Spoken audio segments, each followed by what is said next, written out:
My husband went bungee jumping but unexpectedly fell from a 100-meter height, smashing into a pulp. By the time I received the hospital's call and rushed over, all that remained was a body covered in white cloth. Overwhelmed by grief, I cried until convulsing and fainting, causing an immediate miscarriage of the child in my womb. When I awoke, he had already been cremated into a jar of ashes. At that moment, the company's business partners burst into the ward demanding billions in breach of contract penalties from me. Only then did I learn that I was his sole heir. To repay the debts, I went abroad to work odd jobs, barely able to feed myself. Yet, I ended up seeing photos of his island wedding with his first love at the entrance of a wedding company. I applied as a cleaner to sneak onto the cruise ship and rushed up to confront them. I was thrown overboard on the spot, dying without an intact corpse. When I opened my eyes again, I had returned to the day my husband faked his death. "Miss Evelyn, I'm very sorry, Mr. Victor died on the spot. We had no chance to provide emergency care. Please accept our condolences." My husband Victor's attending physician, Alan, let out a long sigh, his face filled with regret, appearing unwilling yet powerless.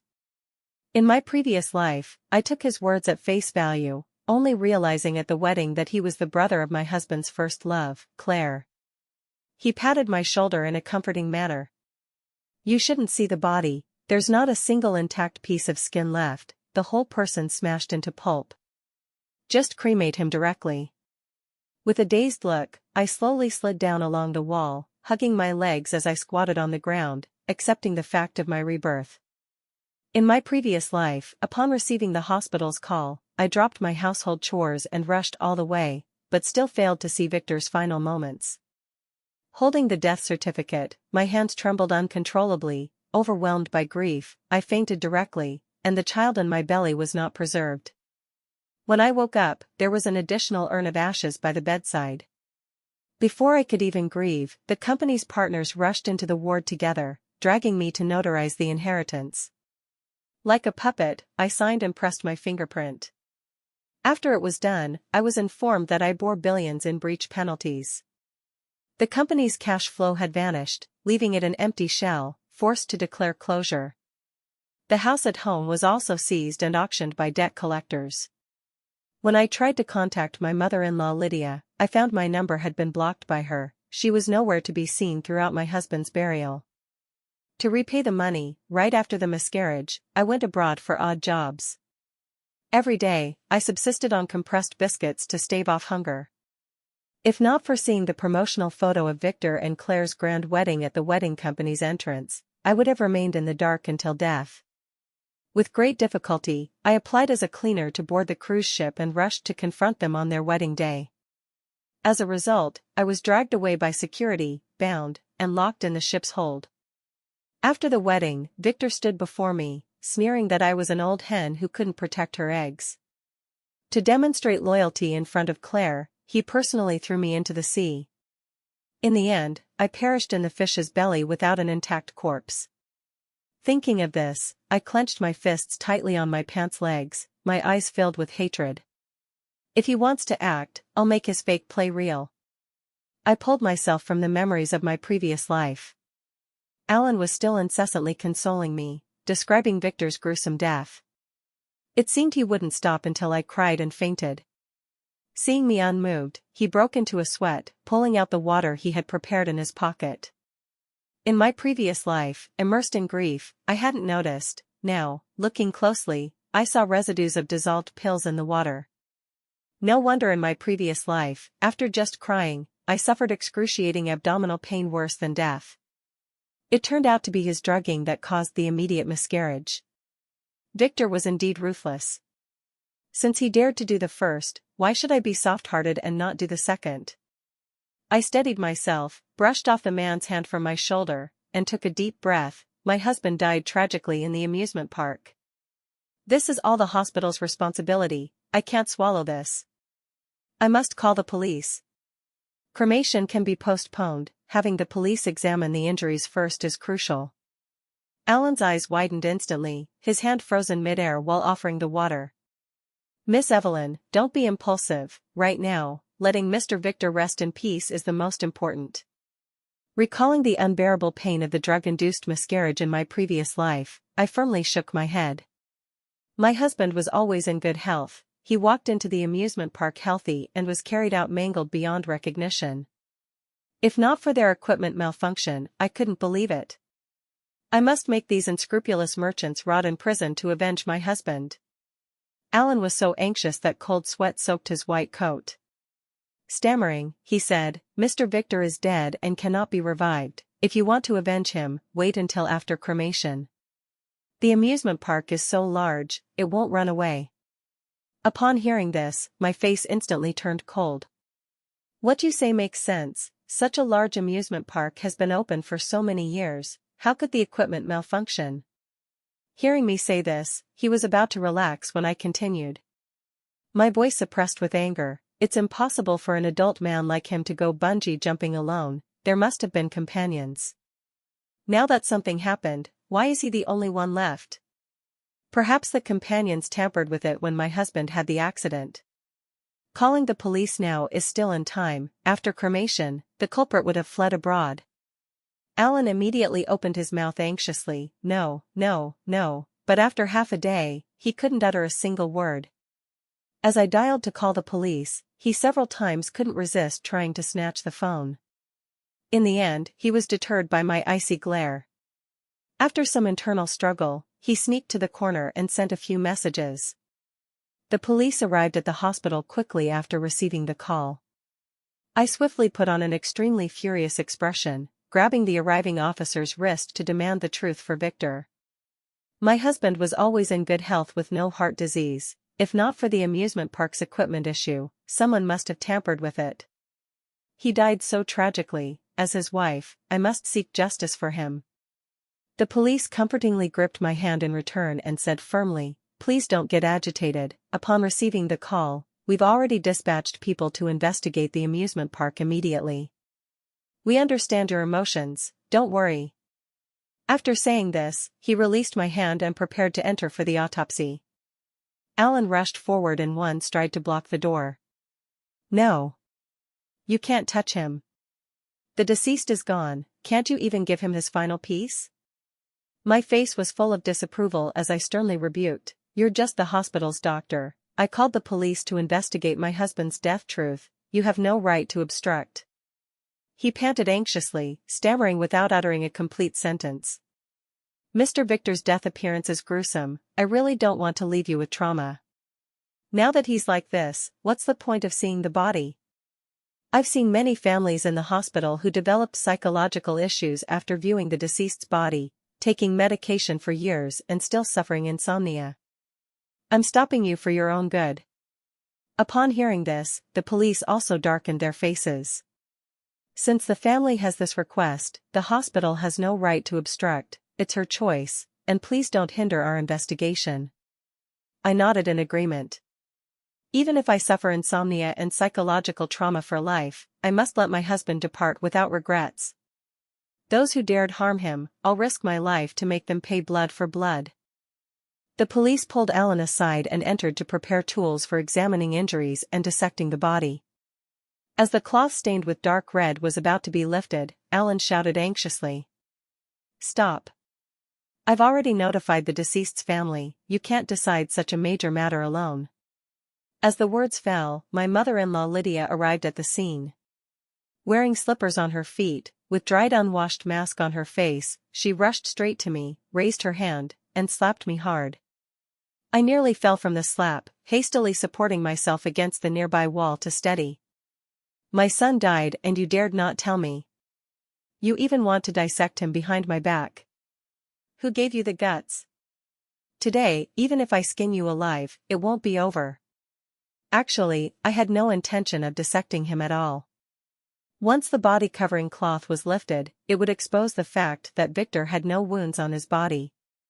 My subsequent plans would all fall through. Everything I was doing now was just to force her to appear. After all, a grand play without a heartbroken audience loses much of its appeal. Hearing from others that her son was cremated versus witnessing her son being burned alive herself, the effects differ greatly. The police, holding tools, paused their actions.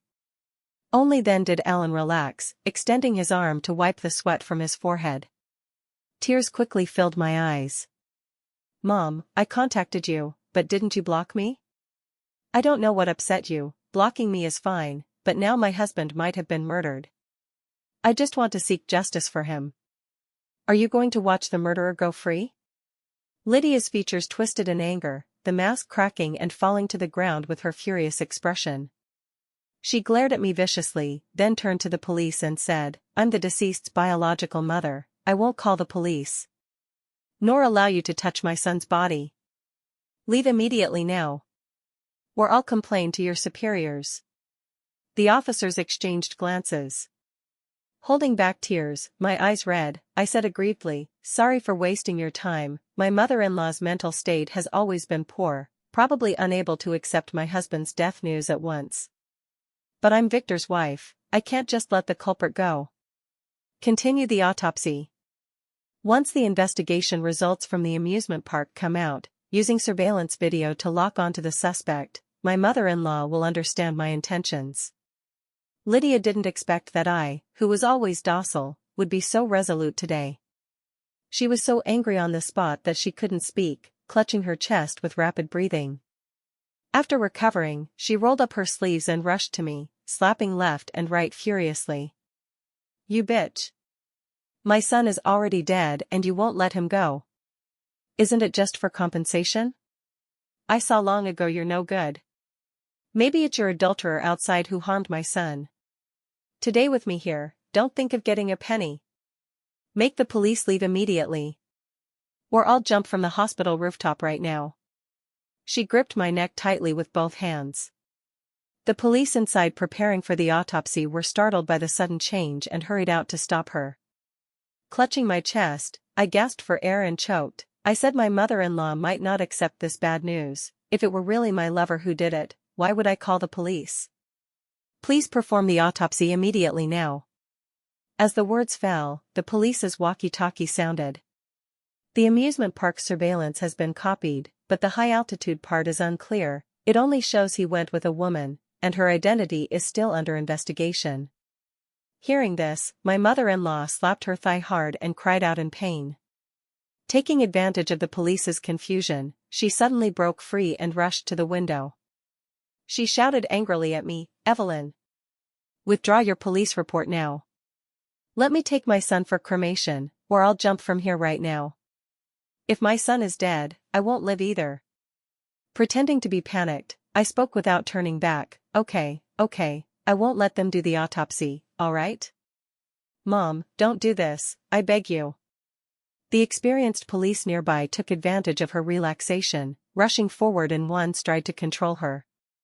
After thanking the police, I asked them to watch over my mother-in-law. Meanwhile, I called to contact the crematorium. Alan's face turned pale with anxiety as he rushed to stop me. I said coldly, I'm following my mother-in-law's wishes and not calling the police, now I'm just going to cremate my husband. What do you mean by stopping me? Seeing my stern face, his hand dropped powerlessly. While I was calling to make the appointment, he sneaked to the end of the corridor to tip off his sister. I saw his actions, and my heart was left with only sarcasm and coldness. When the vehicle arrived downstairs at the hospital, my mother-in-law had already been confined to a ward for monitoring. The entire corridor echoed with her collapsed screams. The hospital's psychiatry doctor, holding sedatives, quickly walked in. Soon, my mother-in-law fell silent. Alan rushed to block the crematorium staff but was forcefully pulled away by the police. His eyes bulged with hatred. He probably regretted drugging Victor to make him sleep by now, but regret was too late. On the way, I lifted a corner of the red cloth and saw Victor's furrowed brow.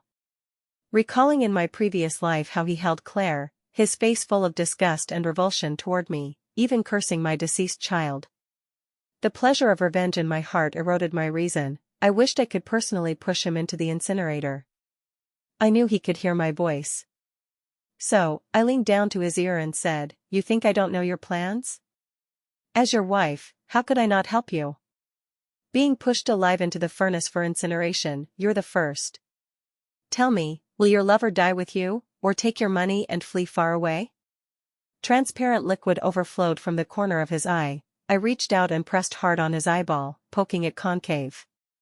Save your tears, soon there'll be plenty of chances for you to evaporate. The vehicle drove to the funeral home entrance but was blocked by a Maybach. Claire stepped down from the car in high heels, her face with exquisite makeup, eyes tinged with anger. From the vehicle's back seat, she helped the sedated mother-in-law to the ground. As soon as she touched the ground, her whole body went limp and couldn't stand.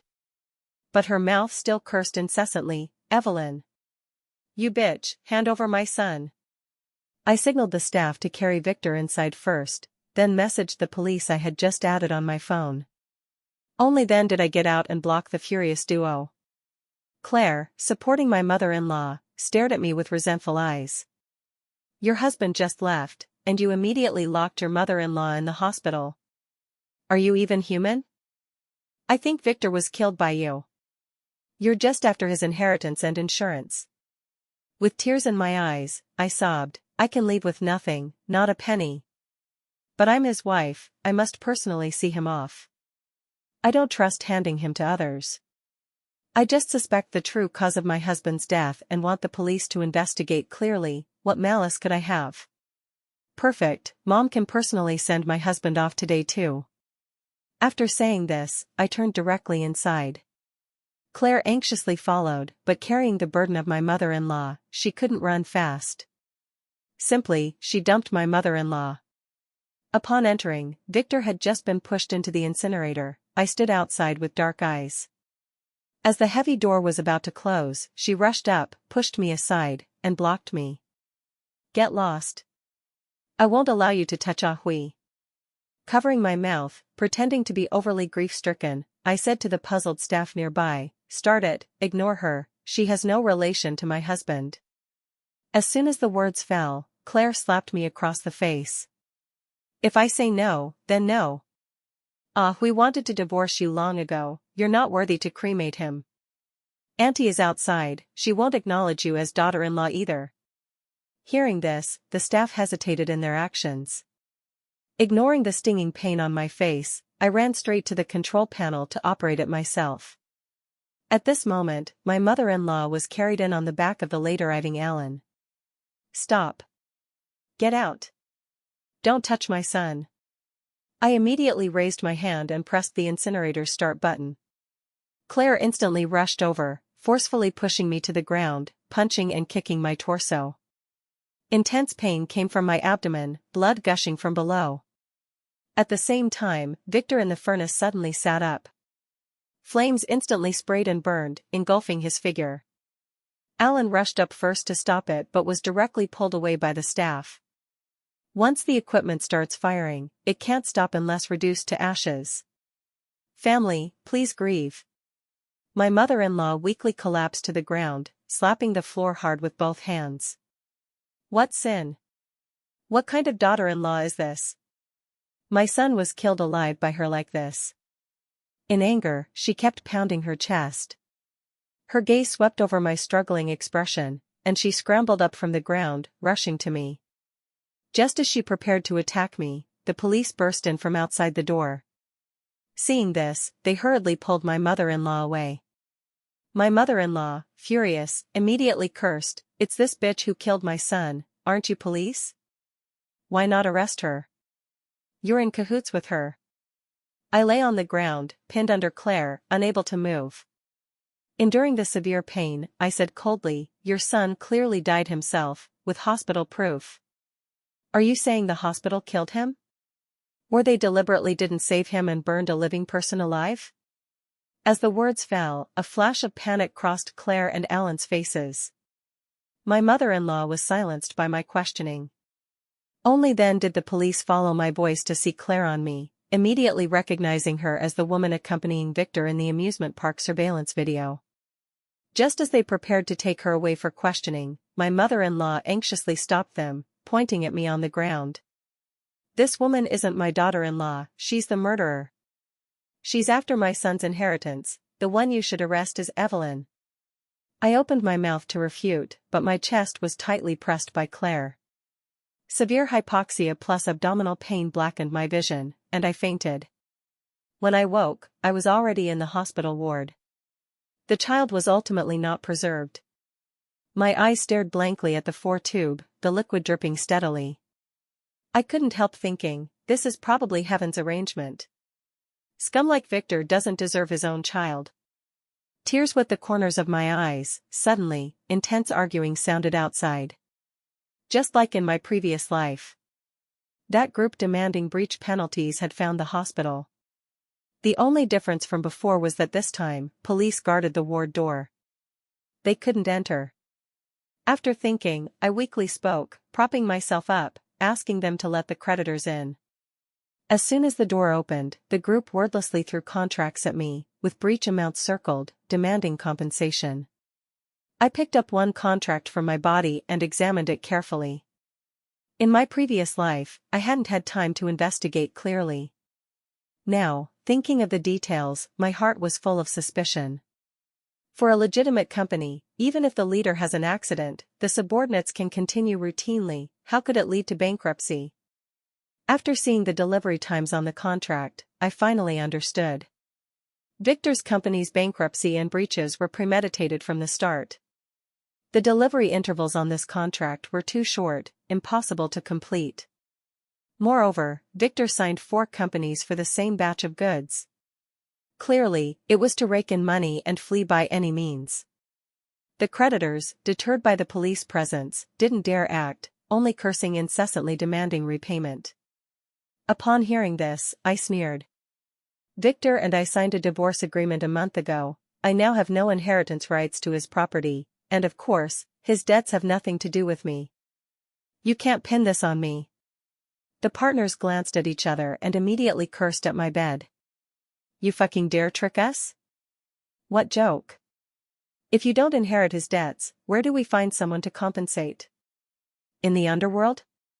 My calm gaze met the speaker's. I reminded, I divorced because I discovered his marital infidelity. During marriage, he gave not a penny to the family, yet lavished gold and silver on his outside lover. That lover has been arrested today on suspicion of intentional murder. If you want to find someone, go straight to the police station. Hearing police station, they all wilted and fell silent. But the breach amount wasn't small. The group stood in the hospital corridor discussing for a long time, still deciding to go to the station. Unexpectedly, upon entering, they were cursed out by the furious mother-in-law. After dark, taking advantage of the police going to the bathroom, they rushed into the ward and dragged me out like in my previous life. Your mother-in-law said you never divorced. You fucking tricked me? After saying this, he grabbed my hair. Enduring the pain, I struggled and said, the divorce agreement is at home. If you don't believe, come with me to find it. I'll take you there now. Driving all the way, the car finally stopped at home. As soon as I got out, I saw my mother-in-law sneakily pressing the password lock. Instantly, I recalled the insurance policy in the drawer. Coldness involuntarily rose in my heart. She really squeezed every benefit from Victor's fake death, leaving me only crushing debts. Originally thinking her own son just died, she might stay quiet for a couple days. Seems I underestimated her snobbery. In that case, why should I be polite? Hearing my footsteps, my mother-in-law turned. Her guilty gaze ignited with anger upon seeing my face. Pulling her mouth open, she cursed, "You ungrateful wolf. Now that my son's company is failing and in debt, you say you're divorced. When he was alive, you cried and begged not to leave him. A beast like you doesn't deserve to be my daughter-in-law." I sneered, "You still don't know your son signed the divorce agreement a month ago, do you?" But I was pregnant then and delayed signing. Now thinking, perhaps that's why he devised a more vicious plan. Hearing this, my mother-in-law's eyes instantly dodged. Clearly, she knew. I didn't want to bother, directly bypassing her to press the door lock password. As soon as the door opened, she darted in. Excusing stomach pain to go upstairs for the bathroom. But I knew she was just going for that insurance policy. Victor planned to fake death, must have arranged the aftermath. My mother-in-law knew the policy's exact location.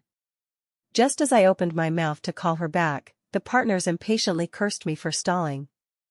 Under their threatening gazes, I walked to the coffee table, took the divorce agreement from the drawer. The moment I took it out, it was snatched by someone behind. The agreement was gripped tightly by my mother-in-law, only exposing the corner signed with Victor's name. The next second, she tore it all into shreds and threw them into the air. My mother-in-law looked at the paper scraps all over the floor, her face finally relaxed. But I only wanted to sneer. She thought I mentioned the divorce to evade debts. But from the start, I never planned to formally divorce Victor. Otherwise, on what grounds would I sue to recover the assets he transferred to Claire during marriage? I watched her actions with icy eyes. My mother-in-law's gaze dodged, but she cursed, "Don't pretend my son signed here. A fake agreement to escape relations, no way." After saying this, she flung her hand and left with the policy, leaving a room of partners exchanging glances. I repeatedly assured them I'd give an explanation, talking until my mouth was dry before they gradually left the house. Dragging my tired body, I returned to the hospital. The corridor was already crowded with police. Seeing me fine, they relaxed. The leader said, "Later, I'll have shifts guard, lest they come again." Hearing this, I shook my head, declining his kindness. Next, it was my turn to take the initiative. Once my condition stabilized, I immediately processed discharge, then called the insurance company. Confirmed my mother-in-law had claimed all compensation and transferred it to Claire's name.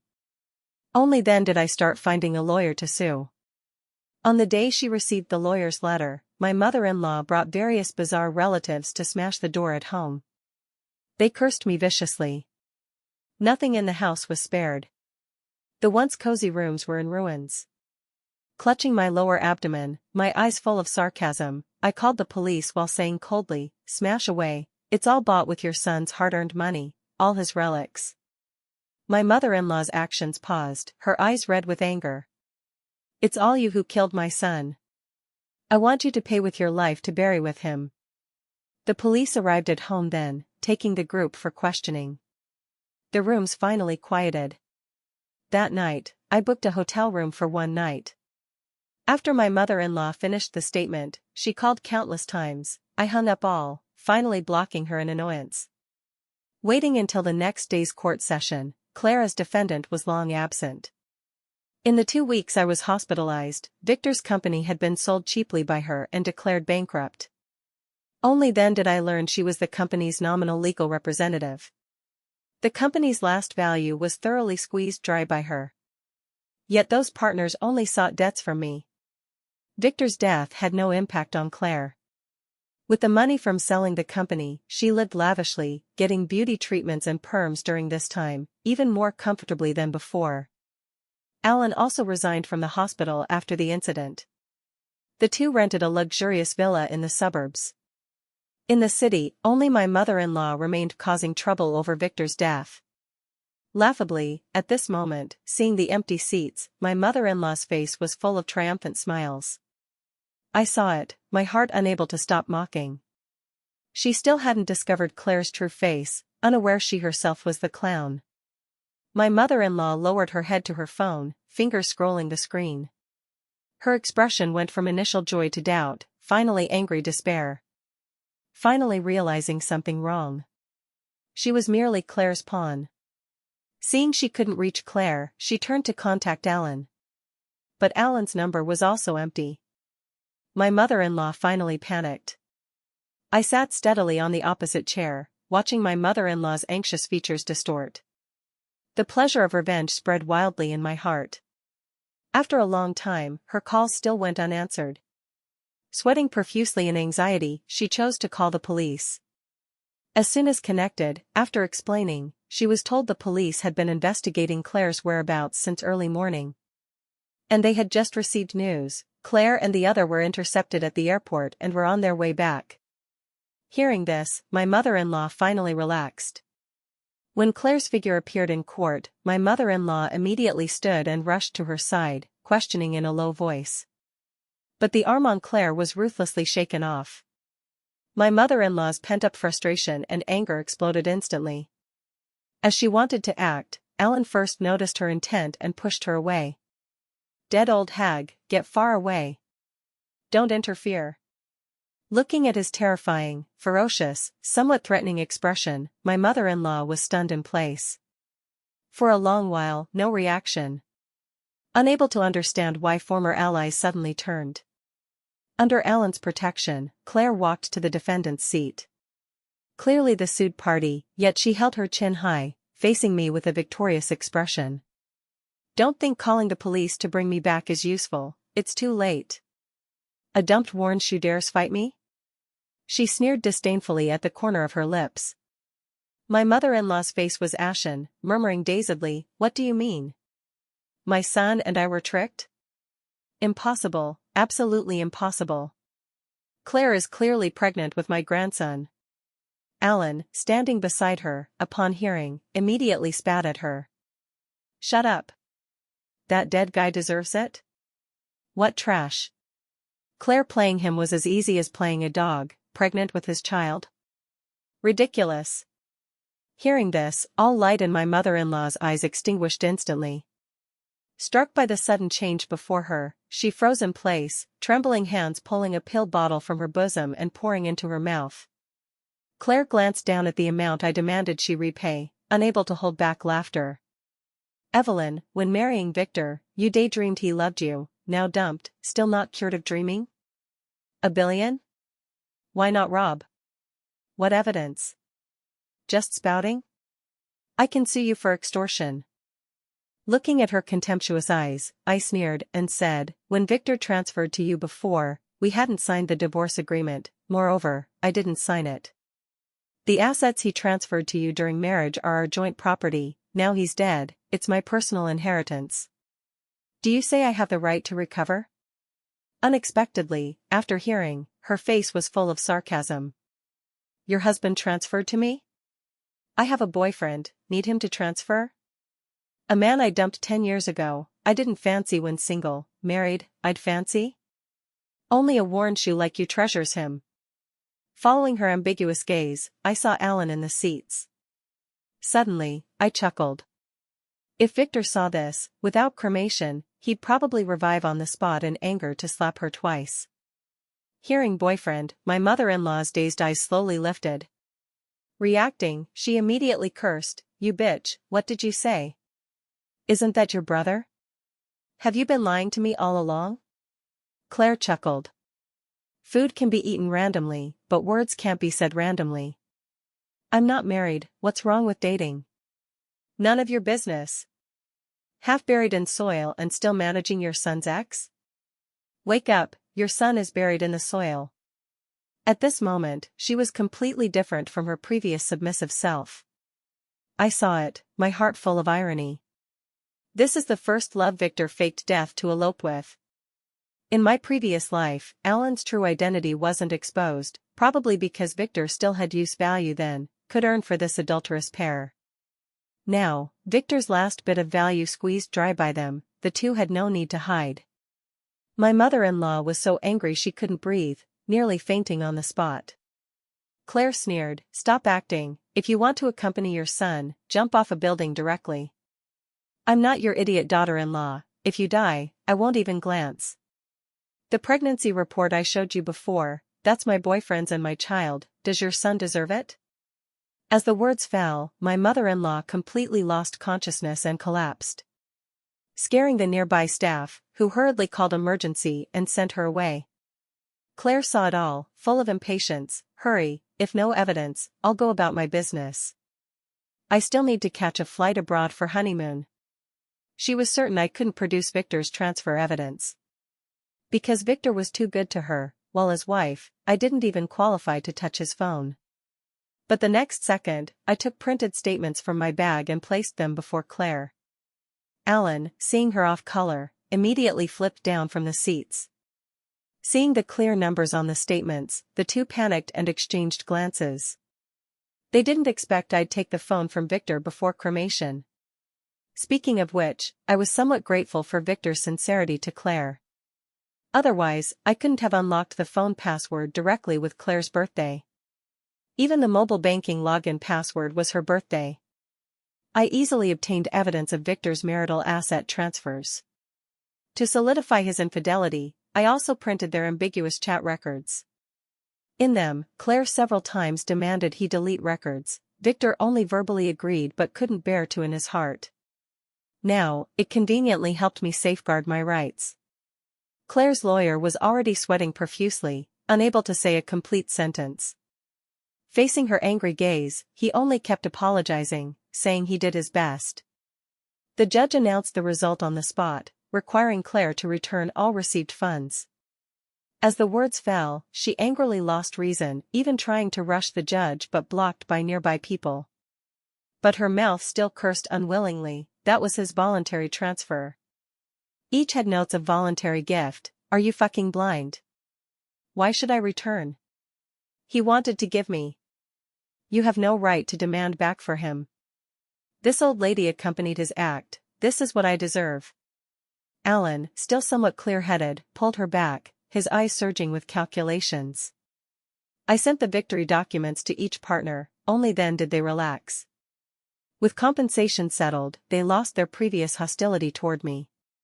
Unprecedentedly, they began sympathizing, many even consoling.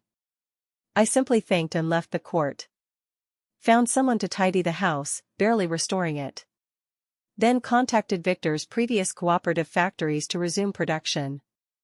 For contracts, even completing one's quantity is good. Not sure where my mother-in-law heard this news, she came to the house again. This time, she came alone. I thought her remaining conscience made her somewhat guilty toward me, wanting to apologize after seeing Claire's true face. But unexpectedly, after entering, her face was full of arrogance. She plopped on the sofa, pulled out a bank card, and threw it before me. Didn't you win? That's my son's earned money, at least give me 80%. Transfer the money to my card, I can overlook you killing my son. Otherwise, the fact you had an abortion and are a worn shoe, I can't guarantee your future men won't know. Her shamelessness and greed refreshed my bottom-line cognition again. The money is all for paying breaches, aren't you clear? Impossible to give you a penny. Hearing this, she slapped the coffee table before me resoundingly. Stop acting before me. You couldn't not leave for yourself. At least give me half. I was so angry I laughed on the spot. Took out my phone, showing the recent police call record before her. Who you should find now is Claire, she just bought tickets to flee. If she runs, you get nothing. My mother-in-law widened her eyes at my phone's message, eyes bloodshot. Without a word, she rushed out. An hour later, evidence of her and Victor's fake death plan was uploaded online. It emphasized Alan as doctor violating ethics to help fake death, resulting in her son being cremated alive. Once the news spread, police immediately investigated. The case escalated from economic dispute to murder. The police mobilized fully to seal all exits, placing most manpower at the airport. They captured Claire and the other before boarding. Facing solid evidence, they couldn't explain. Awaiting them was only prison. Claire's account remaining funds were all frozen. The overseas transfers were also being recovered. A week later, I finally got full compensation.